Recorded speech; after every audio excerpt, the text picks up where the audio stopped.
Before the world knew his name, before the legends were written, Sherlock Holmes faced an enemy unlike any he had ever encountered.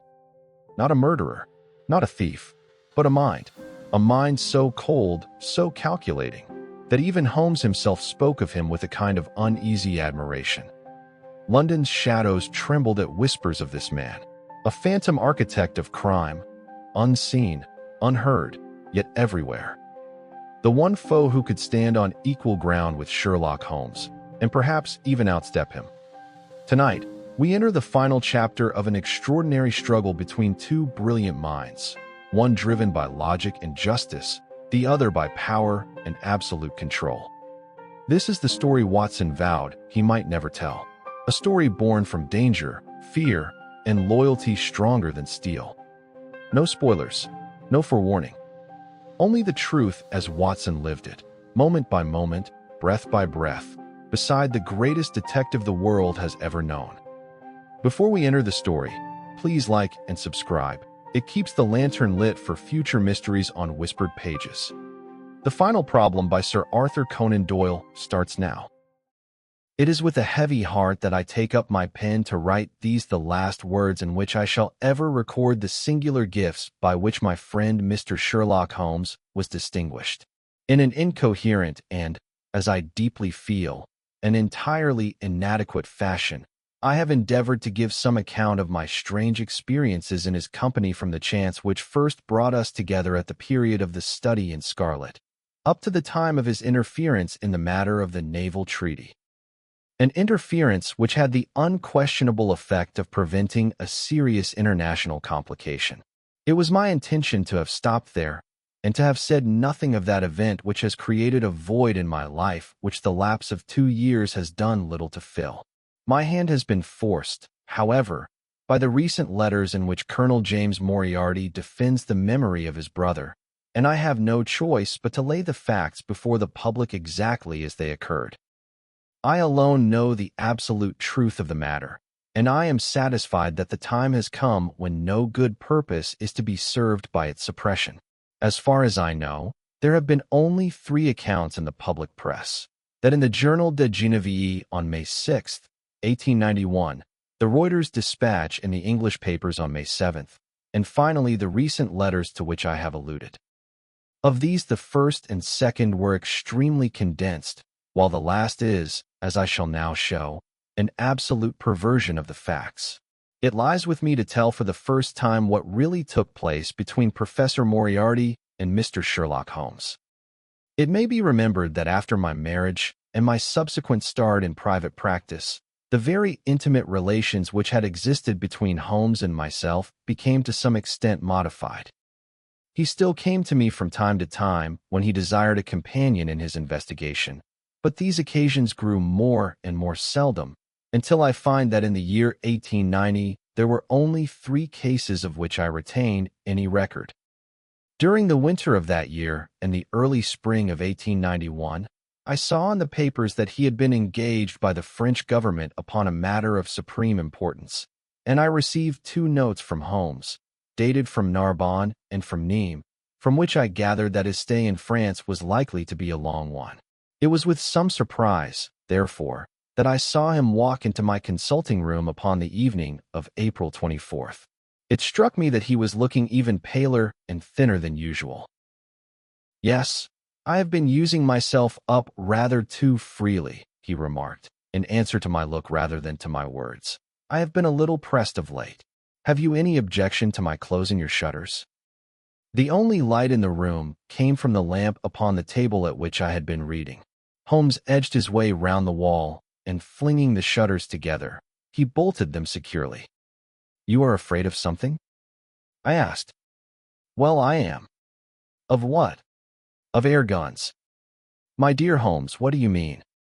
"I think that you know me well enough, Watson, to understand that I am by no means a nervous man.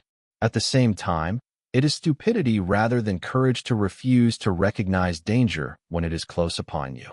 Might I trouble you for a match?" He drew in the smoke of his cigarette, as if the soothing influence was grateful to him. "I must apologize for calling so late," said he. and I must further beg you to be so unconventional as to allow me to leave your house presently by scrambling over your back garden wall." "But what does it all mean?" I asked. He held out his hand, and I saw in the light of the lamp that two of his knuckles were burst and bleeding. "It is not an airy nothing, you see," said he, smiling. "On the contrary, it is solid enough for a man to break his hand over.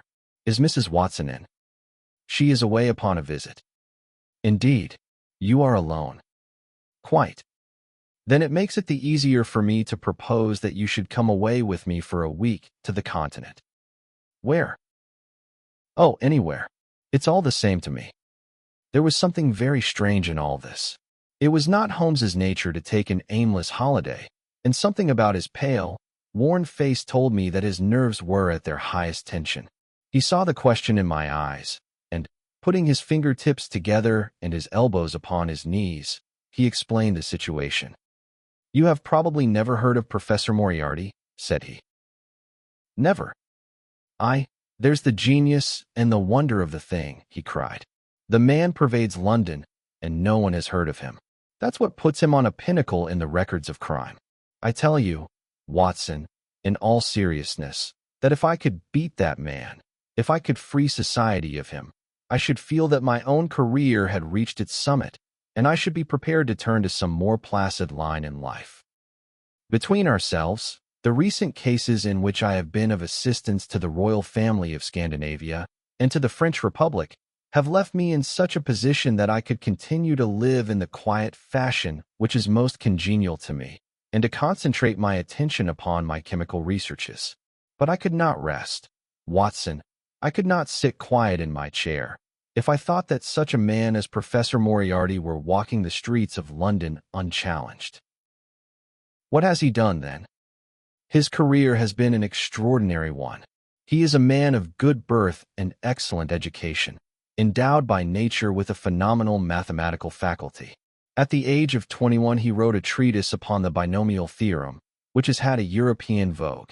On the strength of it he won the mathematical chair at one of our smaller universities, and had, to all appearance, a most brilliant career before him. But the man had hereditary tendencies of the most diabolical kind. A criminal strain ran in his blood, which, instead of being modified, was increased and rendered infinitely more dangerous by his extraordinary mental powers. Dark rumors gathered round him in the university town, and eventually he was compelled to resign his chair and to come down to London, where he set up as an army coach. So much is known to the world, but what I am telling you now is what I have myself discovered. As you are aware, Watson, there is no one who knows the higher criminal world of London so well as I do. For years past I have continually been conscious of some power behind the malefactor, some deep organizing power which forever stands in the way of the law and throws its shield over the wrongdoer. Again and again in cases of the most varying sorts, forgery cases, robberies, murders, I have felt the presence of this force, and I have deduced its action in many of those undiscovered crimes in which I have not been personally consulted. For years I have endeavored to break through the veil which shrouded it, and at last the time came when I seized my thread and followed it, until it led me, after 1,000 cunning windings, to ex-Professor Moriarty of mathematical celebrity. He is the Napoleon of crime, Watson. He is the organizer of half that is evil and of nearly all that is undetected in this great city. He is a genius, a philosopher, an abstract thinker. He has a brain of the first order. He sits motionless, like a spider in the center of its web, but that web has 1,000 radiations, and he knows well every quiver of each of them. He does little himself. He only plans, but his agents are numerous and splendidly organized. Is there a crime to be done, a paper to be abstracted, we will say, a house to be rifled, a man to be removed, the word is passed to the professor. The matter is organized and carried out. The agent may be caught. In that case money is found for his bail or his defense. But the central power which uses the agent is never caught, never so much as suspected. This was the organization which I deduced, Watson, and which I devoted my whole energy to exposing and breaking up. But the professor was fenced round with safeguards so cunningly devised that, do what I would, it seemed impossible to get evidence which would convict in a court of law. You know my powers, my dear Watson, and yet at the end of 3 months I was forced to confess that I had at last met an antagonist who was my intellectual equal. My horror at his crimes was lost in my admiration at his skill. But at last he made a trip, only a little trip. But it was more than he could afford when I was so close upon him. I had my chance, and, starting from that point, I have woven my net round him until now it is all ready to close. In 3 days, that is to say, on Monday next, matters will be ripe, and the professor, with all the principal members of his gang, will be in the hands of the police. Then will come the greatest criminal trial of the century, the clearing up of over 40 mysteries, and the rope for all of them. But if we move at all prematurely, you understand, they may slip out of our hands even at the last moment.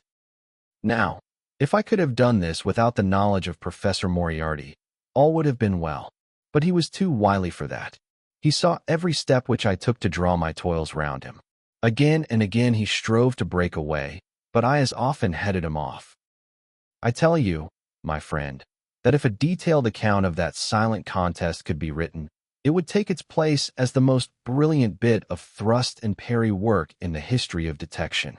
Never have I risen to such a height, and never have I been so hard pressed by an opponent. He cut deep, and yet I just undercut him. This morning the last steps were taken, and 3 days only were wanted to complete the business. I was sitting in my room thinking the matter over, when the door opened and Professor Moriarty stood before me. My nerves are fairly proof, Watson, but I must confess to a start when I saw the very man who had been so much in my thoughts standing there on my threshold. His appearance was quite familiar to me. He is extremely tall and thin, his forehead domes out in a white curve, and his 2 eyes are deeply sunken in his head. He is clean-shaven, pale, and ascetic-looking, retaining something of the professor in his features. His shoulders are rounded from much study, and his face protrudes forward, and is forever slowly oscillating from side to side in a curiously reptilian fashion. He peered at me with great curiosity in his puckered eyes. "You have less frontal development than I should have expected," said he, at last. "It is a dangerous habit to finger loaded firearms in the pocket of one's dressing gown." The fact is that upon his entrance I had instantly recognized the extreme personal danger in which I lay. The only conceivable escape for him lay in silencing my tongue. In an instant I had slipped the revolver from the drawer into my pocket and was covering him through the cloth. At his remark I drew the weapon out and laid it cocked upon the table. He still smiled and blinked, but there was something about his eyes which made me feel very glad that I had it there. "You evidently don't know me," said he. "On the contrary," I answered, "I think it is fairly evident that I do. Pray take a chair. I can spare you 5 minutes if you have anything to say." "All that I have to say has already crossed your mind," said he. "Then possibly my answer has crossed yours," I replied. "You stand fast?" "Absolutely." He clapped his hand into his pocket, and I raised the pistol from the table. But he merely drew out a memorandum book in which he had scribbled some dates. "You crossed my path on the 4th of January, said he. "On the 23d you incommoded me. By the middle of February I was seriously inconvenienced by you. At the end of March I was absolutely hampered in my plans, and now, at the close of April, I find myself placed in such a position through your continual persecution that I am in positive danger of losing my liberty. The situation is becoming an impossible one. Have you any suggestion to make?" I asked. "You must drop it, Mr. Holmes," said he, swaying his face about. "You really must, you know." "After Monday," said I. "Tut, tut," said he. "I am quite sure that a man of your intelligence will see that there can be but one outcome to this affair. It is necessary that you should withdraw. You have worked things in such a fashion that we have only one resource left. It has been an intellectual treat to me to see the way in which you have grappled with this affair, and I say, unaffectedly, that it would be a grief to me to be forced to take any extreme measure. You smile, sir, but I assure you that it really would. Danger is part of my trade, I remarked. That is not danger, said he. It is inevitable destruction. You stand in the way not merely of an individual, but of a mighty organization, the full extent of which you, with all your cleverness, have been unable to realize. You must stand clear, Mr. Holmes, or be trodden underfoot.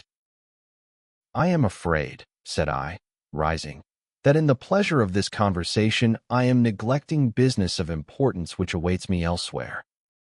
He rose also and looked at me in silence, shaking his head sadly. Well, said he at last. It seems a pity, but I have done what I could. I know every move of your game. You can do nothing before Monday. It has been a duel between you and me, Mr. Holmes. You hope to place me in the dock. I tell you that I will never stand in the dock. You hope to beat me. I tell you that you will never beat me. If you are clever enough to bring destruction upon me, rest assured that I shall do as much to you. You have paid me several compliments, Mr. Moriarty, said I. Let me pay you one in return when I say that if I were assured of the former eventuality I would, in the interests of the public, cheerfully accept the latter. I can promise you the one, but not the other, he snarled, and so turned his rounded back upon me, and went peering and blinking out of the room. That was my singular interview with Professor Moriarty. I confess that it left an unpleasant effect upon my mind. His soft, precise fashion of speech leaves a conviction of sincerity which a mere bully could not produce. Of course, you will say, why not take police precautions against him? The reason is that I am well convinced that it is from his agents the blow would fall. I have the best proofs that it would be so. You have already been assaulted? My dear Watson, Professor Moriarty is not a man who lets the grass grow under his feet. I went out about midday to transact some business in Oxford Street. As I passed the corner which leads from Bentinck Street on to the Welbeck Street, crossing a two-horse, then furiously driven whizzed round, and was on me like a flash. I sprang for the footpath and saved myself by the fraction of a second. The van dashed round by Marylebone Lane and was gone in an instant. I kept to the pavement after that, Watson, but as I walked down Vere Street a brick came down from the roof of one of the houses and was shattered to fragments at my feet. I called the police and had the place examined. There were slates and bricks piled up on the roof preparatory to some repairs, and they would have me believe that the wind had toppled over one of these. Of course I knew better, but I could prove nothing. I took a cab after that and reached my brother's rooms in Pall Mall, where I spent the day. Now I have come round to you, and on my way I was attacked by a rough with a bludgeon. I knocked him down, and the police have him in custody. But I can tell you with the most absolute confidence that no possible connection will ever be traced between the gentleman upon whose front teeth I have barked my knuckles and the retiring mathematical coach, who is, I dare say, working out problems upon a blackboard 10 miles away. You will not wonder, Watson, that my first act on entering your rooms was to close your shutters, and that I have been compelled to ask your permission to leave the house by some less conspicuous exit than the front door. I had often admired my friend's courage, but never more than now, as he sat quietly checking off a series of incidents which must have combined to make up a day of horror. You will spend the night here? I said. No, my friend, you might find me a dangerous guest. I have my plans laid, and all will be well. Matters have gone so far now that they can move without my help as far as the arrest goes, though my presence is necessary for a conviction. It is obvious, therefore, that I cannot do better than get away for the few days which remain before the police are at liberty to act. It would be a great pleasure to me, therefore, if you could come on to the continent with me. The practice is quiet, said I, and I have an accommodating neighbor. I should be glad to come. And to start tomorrow morning? If necessary. Oh yes, it is most necessary. Then these are your instructions, and I beg, my dear Watson, that you will obey them to the letter, for you are now playing a double-handed game with me against the cleverest rogue and the most powerful syndicate of criminals in Europe. Now listen. You will dispatch whatever luggage you intend to take by a trusty messenger unaddressed to Victoria tonight. In the morning you will send for a hansom, desiring your man to take neither the first nor the second which may present itself. Into this hansom you will jump, and you will drive to the Strand end of the Lowther Arcade, handing the address to the cabman upon a slip of paper with a request that he will not throw it away. Have your fare ready, and the instant that your cab stops, dash through the arcade, timing yourself to reach the other side at 9:15. You will find a small brougham waiting close to the curb, driven by a fellow with a heavy black cloak tipped at the collar with red. Into this you will step, and you will reach Victoria in time for the Continental Express. Where shall I meet you? At the station. The second first-class carriage from the front will be reserved for us. The carriage is our rendezvous, then? Yes. It was in vain that I asked Holmes to remain for the evening. It was evident to me that he thought he might bring trouble to the roof he was under, and that was the motive which impelled him to go. With a few hurried words as to our plans for the morrow, he rose and came out with me into the garden, clambering over the wall which leads into Mortimer Street, and immediately whistling for a hansom, in which I heard him drive away. In the morning I obeyed Holmes's injunctions to the letter. A hansom was procured with such precaution as would prevent its being one which was placed ready for us, and I drove immediately after breakfast to the Lowther Arcade, through which I hurried at the top of my speed. A brougham was waiting with a very massive driver wrapped in a dark cloak, who, the instant that I had stepped in, whipped up the horse and rattled off to Victoria Station. On my alighting there, he turned the carriage and dashed away again without so much as a look in my direction. So far all had gone admirably.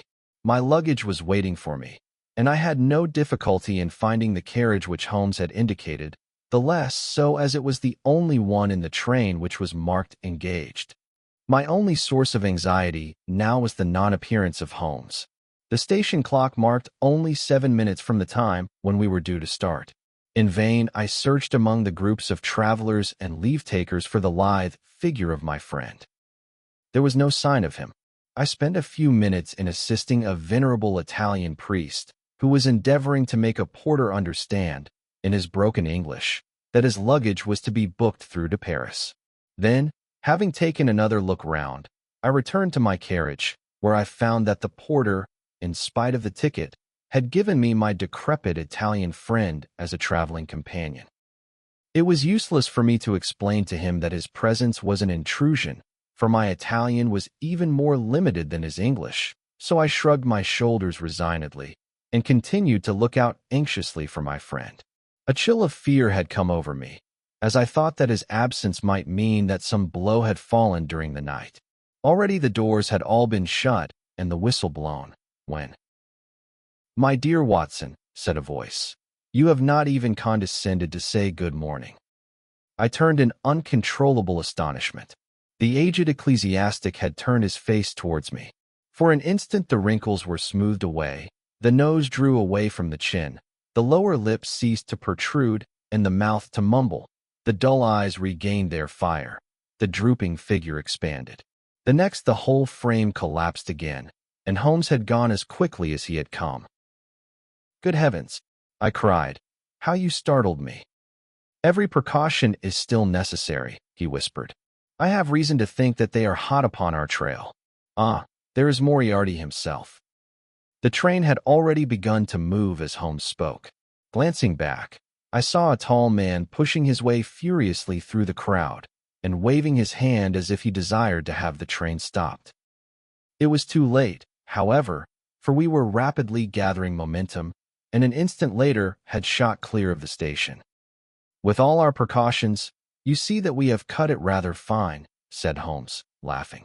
He rose, and throwing off the black cassock and hat which had formed his disguise, he packed them away in a handbag.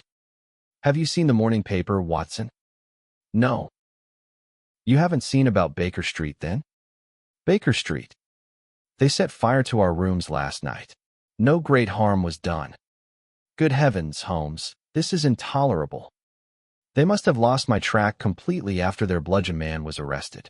Otherwise they could not have imagined that I had returned to my rooms. They have evidently taken the precaution of watching you, however, and that is what has brought Moriarty to Victoria. You could not have made any slip in coming. I did exactly what you advised. Did you find your brougham? Yes, it was waiting. Did you recognize your coachman? No. It was my brother Mycroft. It is an advantage to get about in such a case without taking a mercenary into your confidence. But we must plan what we are to do about Moriarty now. As this is an express, and as the boat runs in connection with it, I should think we have shaken him off very effectively. My dear Watson, you evidently did not realize my meaning when I said that this man may be taken as being quite on the same intellectual plane as myself. You do not imagine that if I were the pursuer I should allow myself to be baffled by so slight an obstacle. Why, then, should you think so meanly of him? What will he do? What I should do? What would you do, then? Engage a special. But it must be late. By no means. This train stops at Canterbury. And there is always at least a quarter of an hour's delay at the boat. He will catch us there. One would think that we were the criminals. Let us have him arrested on his arrival. It would be to ruin the work of 3 months. We should get the big fish, but the smaller would dart right and left out of the net. On Monday we should have them all. No, an arrest is inadmissible. What then? We shall get out at Canterbury. And then? Well, then we must make a cross-country journey to New Haven, and so over to Dieppe. Moriarty will again do what I should do. He will get on to Paris, mark down our luggage, and wait for 2 days at the depot. In the meantime, we shall treat ourselves to a couple of carpet-bags, encourage the manufactures of the countries through which we travel, and make our way at our leisure into Switzerland, via Luxembourg and Bâle. At Canterbury, therefore, we alighted, only to find that we should have to wait an hour before we could get a train to New Haven. I was still looking rather ruefully after the rapidly disappearing luggage van, which contained my wardrobe, when Holmes pulled my sleeve and pointed up the line. Already, you see, said he. Far away, from among the Kentish woods there rose a thin spray of smoke. A minute later a carriage and engine could be seen flying along the open curve which leads to the station. We had hardly time to take our place behind a pile of luggage when it passed with a rattle and a roar, beating a blast of hot air into our faces. There he goes, said Holmes, as we watched the carriage swing and rock over the point. There are limits, you see, to our friend's intelligence. It would have been a coup de masse trait had he deduced what I would deduce and acted accordingly. And what would he have done had he overtaken us? There cannot be the least doubt that he would have made a murderous attack upon me. It is, however, a game at which two may play. The question now is whether we should take a premature lunch here, or run our chance of starving before we reach the buffet at New Haven. We made our way to Brussels that night, and spent 2 days there, moving on upon the 3rd day as far as Strasbourg. On the Monday morning Holmes had telegraphed to the London police, and in the evening we found a reply waiting for us at our hotel. Holmes tore it open, and then with a bitter curse hurled it into the grate. I might have known it, he groaned. He has escaped. Moriarty. They have secured the whole gang with the exception of him. He has given them the slip. Of course, when I had left the country there was no one to cope with him, but I did think that I had put the game in their hands. I think that you had better return to England, Watson. Why? Because you will find me a dangerous companion now. This man's occupation is gone. He is lost if he returns to London. If I read his character right, he will devote his whole energies to revenging himself upon me. He said as much in our short interview, and I fancy that he meant it. I should certainly recommend you to return to your practice. It was hardly an appeal to be successful with one who was an old campaigner as well as an old friend. We sat in the Strasbourg salle, Manger arguing the question for half an hour, but the same night we had resumed our journey and were well on our way to Geneva. For a charming week we wandered up the valley of the Rhone, and then, branching off at Luc, we made our way over the Gemmi Pass, still deep in snow, and so, by way of Interlaken, to Meiringen. It was a lovely trip, the dainty green of the spring below, the virgin white of the winter above, but it was clear to me that never for one instant did Holmes forget the shadow which lay across him.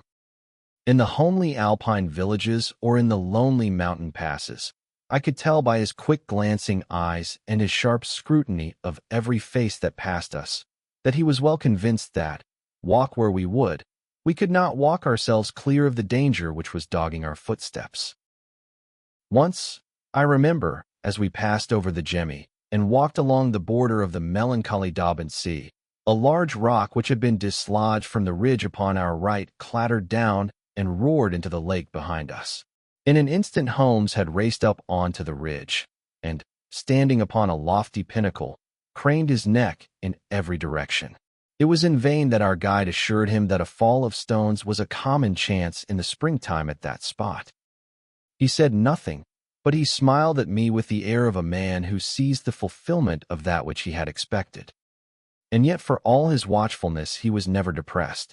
On the contrary, I can never recollect having seen him in such exuberant spirits. Again and again he recurred to the fact that if he could be assured that society was freed from Professor Moriarty, he would cheerfully bring his own career to a conclusion. I think that I may go so far as to say, Watson, that I have not lived wholly in vain, he remarked. If my record were closed tonight, I could still survey it with equanimity. The air of London is the sweeter for my presence. In over 1,000 cases, I am not aware that I have ever used my powers upon the wrong side. Of late, I have been tempted to look into the problems furnished by nature rather than those more superficial ones for which our artificial state of society is responsible.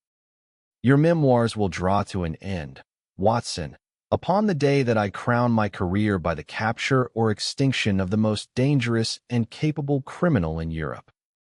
I shall be brief, and yet exact, in the little which remains for me to tell. It is not a subject on which I would willingly dwell, and yet I am conscious that a duty devolves upon me to omit no detail. It was on the 3rd of May that we reached the little village of Meiringen, where we put up at the Englischer Hof, then kept by Peter Steiler the elder. Our landlord was an intelligent man, and spoke excellent English, having served for 3 years as waiter at the Grosvenor Hotel in London. At his advice, on the afternoon of the 4th we set off together, with the intention of crossing the hills and spending the night at the hamlet of Rosenlaui. We had strict injunctions, however, on no account to pass the falls of Reichenbach, which are about halfway up the hill, without making a small detour to see them. It is, indeed, a fearful place. The torrent, swollen by the melting snow, plunges into a tremendous abyss, from which the spray rolls up like the smoke from a burning house. The shaft into which the river hurls itself is an immense chasm, lined by glistening coal-black rock, and narrowing into a creaming, boiling pit of incalculable depth, which brims over and shoots the stream onward over its jagged lip. The long sweep of green water roaring forever down, and the thick flickering curtain of spray hissing forever upward, turn a man giddy with their constant whirl and clamor. We stood near the edge peering down at the gleam of the breaking water far below us against the black rocks, and listening to the half-human shout which came booming up with the spray out of the abyss. The path has been cut halfway round the fall to afford a complete view, but it ends abruptly, and the traveler has to return as he came. We had turned to do so, when we saw a Swiss lad come running along it with a letter in his hand. It bore the mark of the hotel which we had just left, and was addressed to me by the landlord. It appeared that within a very few minutes of our leaving, an English lady had arrived who was in the last stage of consumption. She had wintered at Davos Platz, and was journeying now to join her friends at Lucerne, when a sudden hemorrhage had overtaken her. It was thought that she could hardly live a few hours, but it would be a great consolation to her to see an English doctor, and, if I would only return, etc. The good Steiler assured me in a postscript that he would himself look upon my compliance as a very great favor, since the lady absolutely refused to see a Swiss physician, and he could not but feel that he was incurring a great responsibility. The appeal was one which could not be ignored. It was impossible to refuse the request of a fellow countrywoman dying in a strange land. Yet I had my scruples about leaving Holmes. It was finally agreed, however, that he should retain the young Swiss messenger with him as guide and companion while I returned to Meiringen. My friend would stay some little time at the fall, he said, and would then walk slowly over the hill to Rosenlaui, where I was to rejoin him in the evening. As I turned away, I saw Holmes, with his back against a rock and his arms folded, gazing down at the rush of the waters. It was the last that I was ever destined to see of him in this world. When I was near the bottom of the descent, I looked back. It was impossible, from that position, to see the fall, but I could see the curving path which winds over the shoulder of the hill and leads to it. Along this a man was, I remember, walking very rapidly. I could see his black figure clearly outlined against the green behind him. I noted him, and the energy with which he walked, but he passed from my mind again as I hurried on upon my errand. It may have been a little over an hour before I reached Meiringen. Old Steiler was standing at the porch of his hotel. "Well," said I, as I came hurrying up, "I trust that she is no worse." A look of surprise passed over his face, and at the first quiver of his eyebrows my heart turned to lead in my breast. "You did not write this," I said, pulling the letter from my pocket. "There is no sick Englishwoman in the hotel." "Certainly not," he cried, "but it has the hotel mark upon it." "Ha! It must have been written by that tall Englishman who came in after you had gone," he said. But I waited for none of the landlord's explanations. In a tingle of fear, I was already running down the village street and making for the path which I had so lately descended. It had taken me an hour to come down. For all my efforts, 2 more had passed before I found myself at the fall of Reichenbach once more. There was Holmes's alpine stock still leaning against the rock by which I had left him, but there was no sign of him, and it was in vain that I shouted. My only answer was my own voice reverberating in a rolling echo from the cliffs around me. It was the sight of that alpine stock which turned me cold and sick. He had not gone to Rosenlaui, then. He had remained on that 3-foot path, with sheer wall on one side and sheer drop on the other, until his enemy had overtaken him. The young Swiss had gone too. He had probably been in the pay of Moriarty, and had left the 2 men together. And then what had happened? Who was to tell us what had happened then? I stood for a minute or two to collect myself, for I was dazed with the horror of the thing. Then I began to think of Holmes's own methods, and to try to practice them in reading this tragedy. It was, alas, only too easy to do. During our conversation, we had not gone to the end of the path, and the alpine stock marked the place where we had stood. The blackish soil is kept forever soft by the incessant drift of spray, and a bird would leave its tread upon it. 2 lines of footmarks were clearly marked along the farther end of the path, both leading away from me. There were none returning. A few yards from the end the soil was all plowed up into a patch of mud, and the branches and ferns which fringed the chasm were torn and bedraggled. I lay upon my face and peered over with the spray spouting up all around me. It had darkened since I left, and now I could only see here and there the glistening of moisture upon the black walls, and far away down at the end of the shaft the gleam of the broken water. I shouted, but only the same half-human cry of the fall was borne back to my ears. But it was destined that I should after all have a last word of greeting from my friend and comrade. I have said that his alpine stock had been left leaning against a rock which jutted onto the path. From the top of this boulder the gleam of something bright caught my eye, and, raising my hand, I found that it came from the silver cigarette case which he used to carry. As I took it up, a small square of paper upon which it had lain fluttered down onto the ground. Unfolding it, I found that it consisted of 3 pages torn from his notebook and addressed to me. It was characteristic of the man that the direction was as precise, and the writing as firm and clear, as though it had been written in his study. "My dear Watson," it said, "I write these few lines through the courtesy of Mr. Moriarty, who awaits my convenience for the final discussion of those questions which lie between us. He has been giving me a sketch of the methods by which he avoided the English police and kept himself informed of our movements. They certainly confirmed the very high opinion which I had formed of his abilities.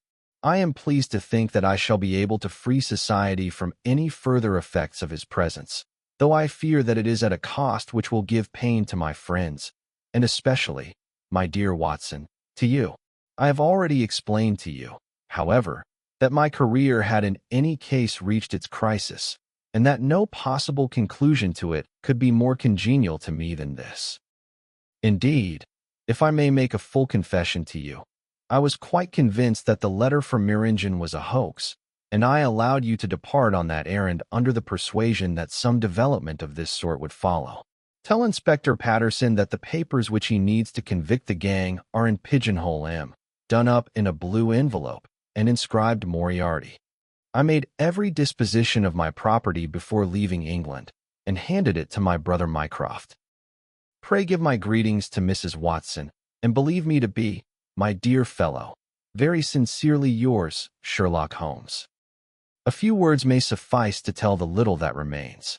An examination by experts leaves little doubt that a personal contest between the two men ended, as it could hardly fail to end in such a situation, in their reeling over, locked in each other's arms. Any attempt at recovering the bodies was absolutely hopeless, and there, deep down in that dreadful cauldron of swirling water and seething foam, will lie for all time the most dangerous criminal and the foremost champion of the law of their generation. The Swiss youth was never found again, and there can be no doubt that he was one of the numerous agents whom Moriarty kept in his employ. As to the gang, it will be within the memory of the public how completely the evidence which Holmes had accumulated exposed their organization, and how heavily the hand of the dead man weighed upon them. Of their terrible chief few details came out during the proceedings, and if I have now been compelled to make a clear statement of his career, it is due to those injudicious champions who have endeavored to clear his memory by attacks upon him, whom I shall ever regard as the best and the wisest man whom I have ever known. Thank you for joining me for the final problem, one of the most defining chapters in the legacy of Sherlock Holmes. Through Watson's eyes, we feel the weight of friendship, sacrifice, and the extraordinary brilliance that set Holmes apart from every other detective of his age. This story reminds us that even legends walk a fragile line between victory and fate. If you enjoyed this cinematic audiobook, please like the video and subscribe to Whispered Pages. Your support helps this channel bring more of these unforgettable journeys to life, stories of courage, mystery, and the enduring bond between Holmes and Watson. Thank you for listening and for continuing the adventure with us.